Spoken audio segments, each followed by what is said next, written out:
Good morning and welcome back to the SECC Pastor Channel. I am Pastor Rob Lloyd of the South Edmiston Community Church, and this is our daily Bible reading as we are doing a flyby, a run through, whatever you want to call it, of the ESV Bible. We are reading from cover to cover. Today we are in chapters 39 and 40 of Genesis, so let's get going.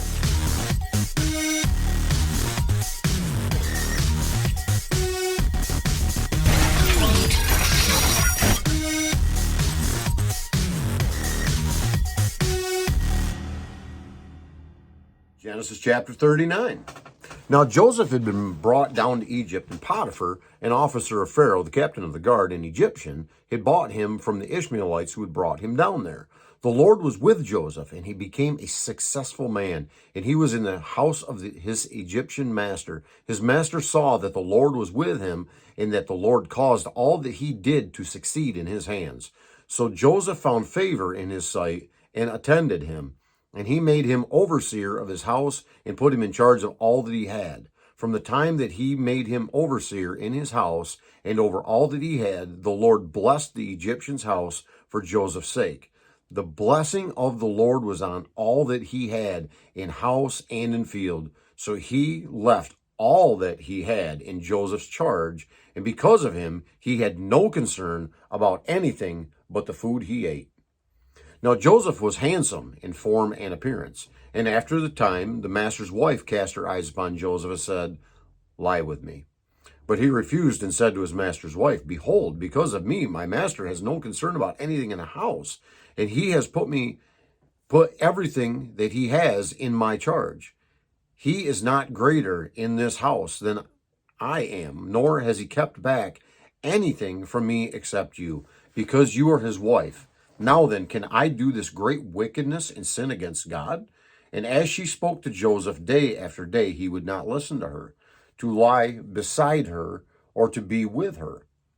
But one day, when he went into the house to do his work, and none of the men were in the house, was there with him, she caught him by his garment, saying, "Lie with me." But he left his garment in her hand and fled and got out of the house. And as soon as she saw that he had left his garment in her hand, and he had fled out of the house, she called to the men of her household and said to them, "See, he has brought among us a Hebrew to laugh at us. He came in to me to lie with me, and I cried out with a loud voice.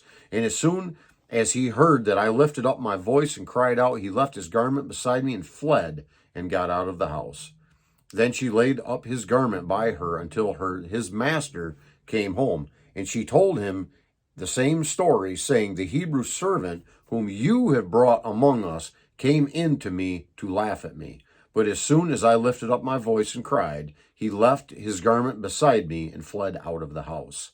As soon as his master heard the words that his wife had spoken to him, "This is the way your servant treated me," his anger was kindled. And Joseph's master took him and put him into the prison, the place where the king's prisoners were confined. And he was there in prison. But the Lord was with Joseph and showed him steadfast love and gave him favor in the sight of the keeper of the prison. And the keeper of the prison put Joseph in charge of all the prisoners who were in the prison. Whatever was done there, he was the one who did it. The keeper of the prison paid no attention to anything that was in Joseph's charge, because the Lord was with him, and whatever he did, the Lord made him succeed. Genesis chapter 40. Sometime after this, the cupbearer of the king of Egypt and his baker committed an offense against their lord, the king of Egypt.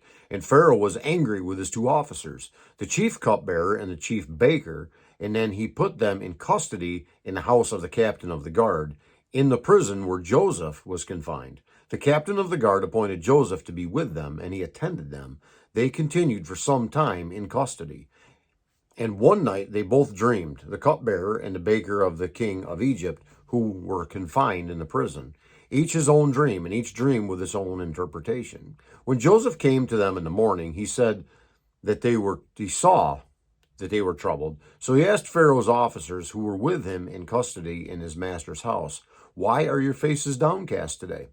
They said to him, "We have had dreams, and there is no one to interpret them." And Joseph said to them, "Do not interpretations belong to God? Please tell them to me." So the chief cupbearer told his dream to Joseph and said to him, "In my dream there was a vine before me, and on the vine were 3 branches. As soon as it budded, its blossoms shot forth, and the clusters ripened into grapes. Pharaoh's cup was in my hand, and I took the grapes and pressed them into Pharaoh's cup, and placed the cup in Pharaoh's hand." Then Joseph said to him, "This is its interpretation. The 3 branches are 3 days. In 3 days, Pharaoh will lift up your head and restore you to your office, and you shall place Pharaoh's cup in his hand as formerly, when you were his cupbearer. Only remember me when it is well with you, and please do me the kindness to mention me to Pharaoh, and so get me out of this house. For I was indeed stolen out of the land of the Hebrews, and here also I have done nothing that they should put me into the pit." When the chief baker saw that the interpretation was favorable, he said to Joseph, "I also had a dream, and there were 3 cake baskets on my head. In the uppermost basket there were all sorts of baked food for Pharaoh, but the birds were eating it out of the basket on my head." And Joseph answered and said, "This is its interpretation. The 3 baskets are 3 days, and in 3 days Pharaoh will lift up your head from you and hang you on a tree, and the birds will eat the flesh from you." On the 3rd day, which was Pharaoh's birthday, he made a feast for all his servants and lifted up the head of the chief cupbearer and the head of the chief baker among the servants. He restored the chief cupbearer to his position, and he placed the cup in Pharaoh's hand. But he hanged the chief baker as Joseph had interpreted to them. Yet the chief cupbearer did not remember Joseph, but forgot him. That concludes our reading today of Genesis chapters 39 and 40. Lord willing, we will be back with you tomorrow with more reading from the book of Genesis, and we will see what goes on in Joseph's life going forward. There is a lot more to this story of Joseph and how he just follows the Lord in everything he does. What an amazing man Joseph was. We're going to read more about that tomorrow, Lord willing. And until then, may God bless you, yes, you, today. Have a great day.